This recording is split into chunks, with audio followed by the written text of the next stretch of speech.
this important event to ensure, as we were saying, the strength, the solidity of the governance of the institutions of the Bolivarian Republic of Venezuela. So this is taking place in the Legislative Palace of Venezuela, following as we were saying, the installation of the National Assembly. And now we are going to go listen to the statements coming from the Secretary of the National Assembly for this event. Ended with the kidnapping of the constitutional president Nicolás Maduro Moros on January 3rd, 2026. In the exercise of interpreting the article of the Constitution of the Bolivarian Republic of Venezuela, with the aim to clarify and erase any uncertainty in the judicial aspect, the Supreme Tribunal ordered that citizen Delcy Rodriguez, Executive Vice President of the Republic, takes over and exercise as acting president all the duties, responsibilities of the President of the Bolivarian Republic of Venezuela, with the aim of guaranteeing the continuity and integral defense of the nation. This is all. Acto de juramentación. Swearing in act.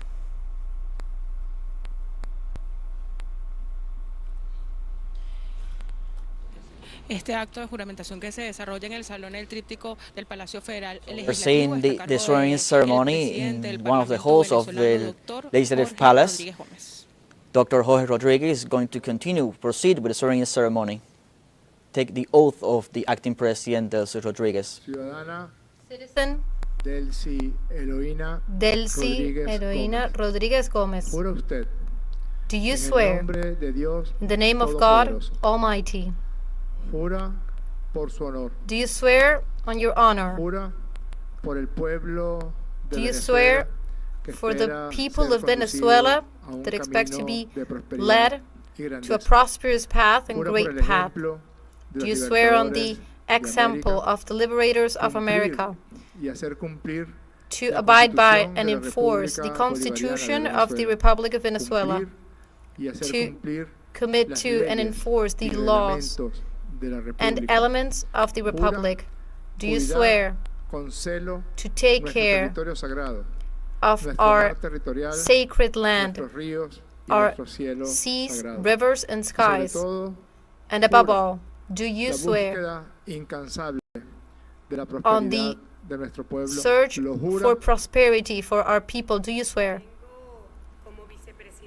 I come here as an Executive Vice President of Constitutional President of the Republic of Venezuela, Nicolás Maduro Moros, to swear in. I come with grief for the suffering that the people of Venezuela has been caused following an illegitimate aggression against our homeland. I come here with grief and pain for the kidnapping of two heroes that we have now as prisoners in the United States of our America, President Nicolás Maduro and first combatant Cilia Flores.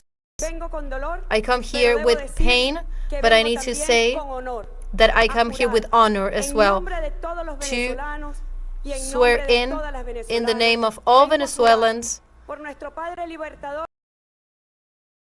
for our fatherland, liberator Simón Bolívar,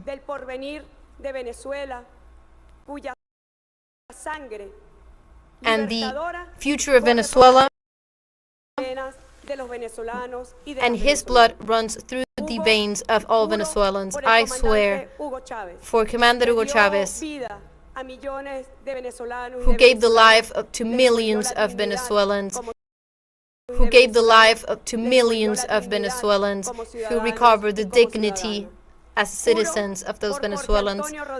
I swear in by Jorge Antonio Rodriguez, and the eyes of the children of Venezuela, for our youth, to guarantee them a future. I swear for my mother, my brother Jorge, my friends, my family.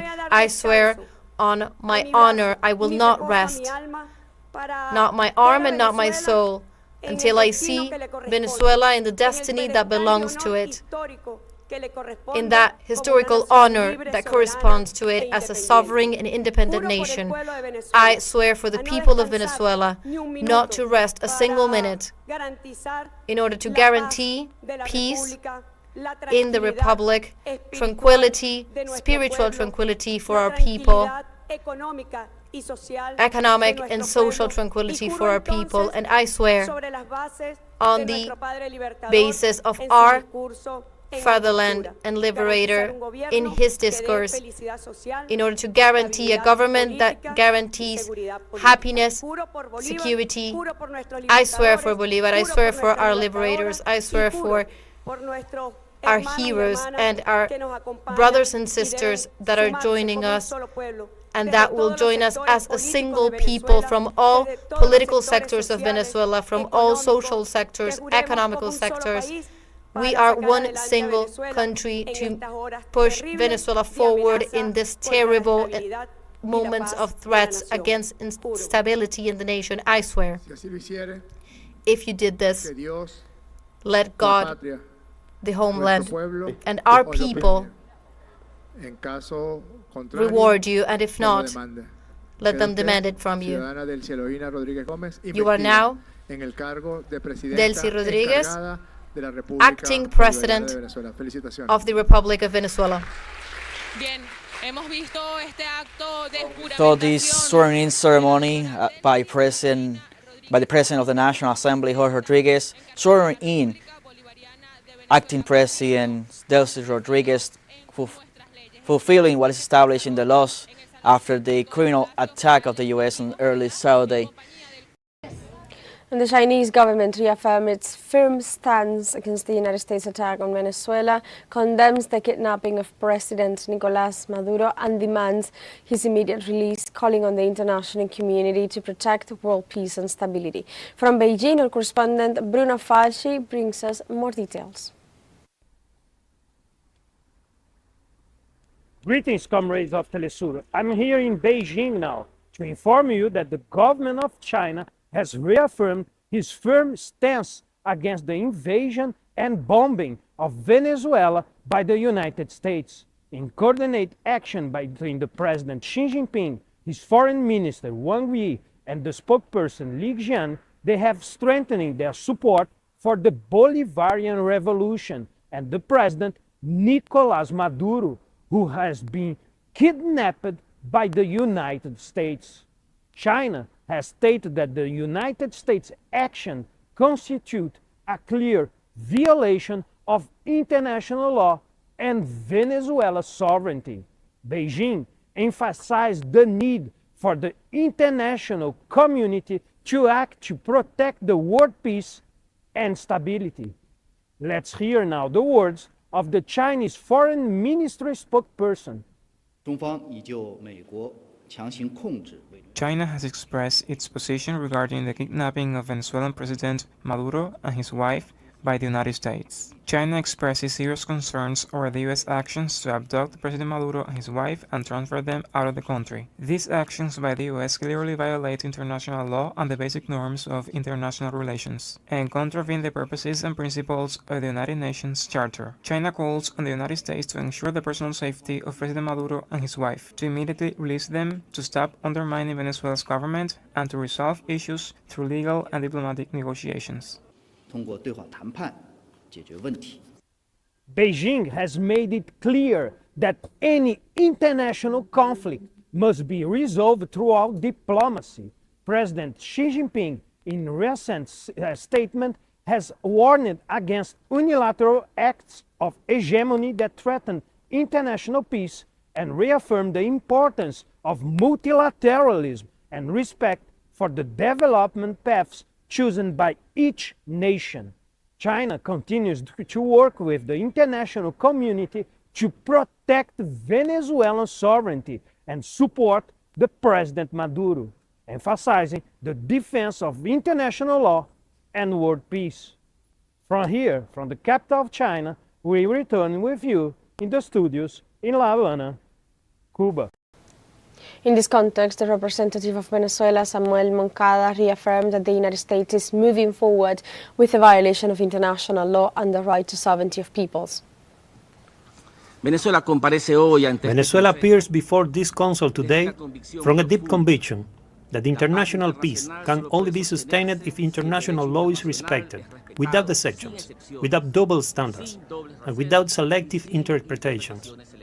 The events of January 3 constitute a flagrant violation of the Charter of the United Nations by the United States government, in particular. The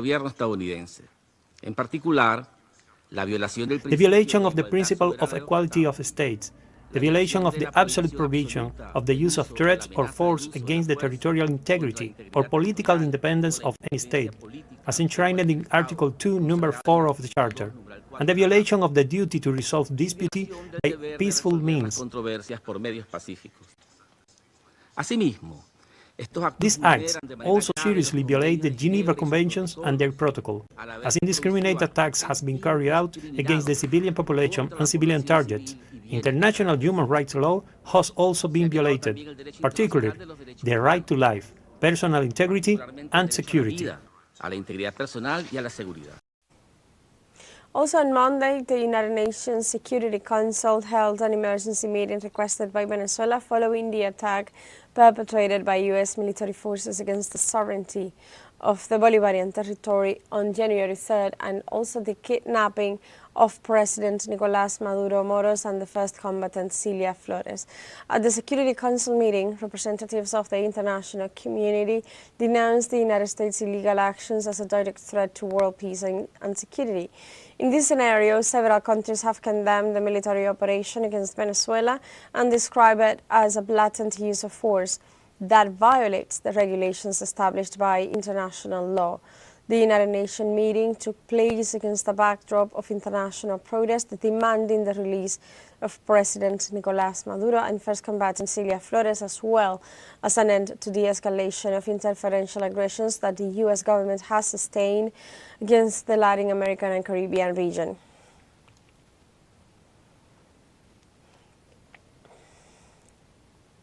In this context, the representative of Venezuela, Samuel Moncada, reaffirmed that the United States is moving forward with a violation of international law and the right to sovereignty of peoples. Venezuela appears before this Council today from a deep conviction that international peace can only be sustained if international law is respected, without deceptions, without double standards, and without selective interpretations. The events of January 3 constitute a flagrant violation of the Charter of the United Nations by the United States government, in particular. The violation of the principle of equality of states, the violation of the absolute prohibition of the use of threats or force against the territorial integrity or political independence of any state, as enshrined in Article 2, Number 4 of the Charter, and the violation of the duty to resolve disputes by peaceful means. These acts also seriously violate the Geneva Conventions and their protocol, as indiscriminate attacks have been carried out against the civilian population and civilian targets. International human rights law has also been violated, particularly the right to life, personal integrity, and security. Also, China's permanent representative to the United Nations, Jen Shuang, rejected the United States' aggression against Venezuela and demanded that President Donald Trump comply with international law. Internationally, China is also strongly opposed, and the international community has also expressed its deep concern and strong condemnation. We urge the United States to hear the overwhelming call from the international community to comply with international law and the principles of the United Nations Charter, to stop interfering in the sovereignty and security of other states, to put an end to this cutting off of the Venezuelan government, and to find political solutions through dialogue and negotiation. We call to guarantee the personal safety of President Maduro and his wife and to release them once and for all. We support the Council in fulfilling its primary responsibility to maintain international peace and security. We support the efforts of the Secretary General of the countries in the region and the organizations that contribute to the promotion of dialogue and distinction. Also during the United Nations Security Council, the permanent representative of Russia to the United Nations, Vasily Nebentia, expressed Russia's rejection to the attacks of the United States against Venezuela on January 3rd. We extend our firm solidarity with the people of Venezuela in the face of the external aggression. We firmly support and completely support the policy of the Bolivarian government, which is geared towards protection of their national interests and the sovereignty of the country. Washington's aggressive acts have already been condemned by many states and multilateral associations, including the Non-Aligned Movement, the African Union, as well as a group of friends in defense of the Charter of the United Nations. We hope that the international banditry will immediately be met with objective and comprehensive assessment at the international legal level with United Nations, universal mechanisms, and other multilateral formats being brought to bear. On the other hand, the representative from Eritrea expressed full support to the constitutional Bolivarian government of Venezuela under the leadership of President Nicolás Maduro and to the Venezuelan people in their ongoing struggle to defend their sovereignty. The group of Friends of the Charter of the United Nations reiterates its firm support to the constitutional government of the Bolivarian Republic of Venezuela under the leadership of President Nicolás Maduro Moros and emphasize the importance of ensuring strict respect for the inviolability of the immunities accorded to heads of states and government under international law, while renewing its unwavering solidarity with the Venezuelan people in their ongoing struggle for defending their homeland, including through the actions it may take within the framework of international law to exercise its inalienable right to self-defense. The representative of Iran rejected the abduction of President Nicolás Maduro and first combatant Celia Flores and called it a flagrant violation of international law and of the immunity of heads of state.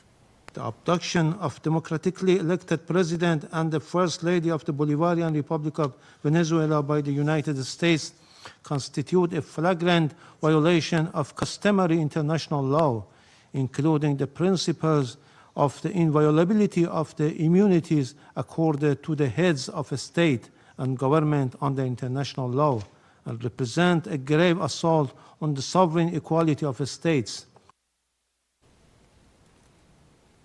For his part, the Cuban representative to the United Nations stressed his country's respect for Venezuela's sovereignty and reiterated with 32 Cubans who failed in combat during the U.S. aggression were there at the request of the Venezuelan government. Cuba strictly respects the sovereignty, independence, and the inalienable rights of the Venezuelan people to decide their own destiny as established by the United Nations Charter. Cooperation between both countries in multiple spheres has legitimate basis and based on bilateral agreements signed by both parties as it's being declared by the revolutionary government. The 32 combatants that fell in the terrorist attack perpetrated by the United States were in missions by the revolutionary forces at the request of Venezuela. Those patriots were heroic in their action, showing solidarity with millions of Venezuelans. Important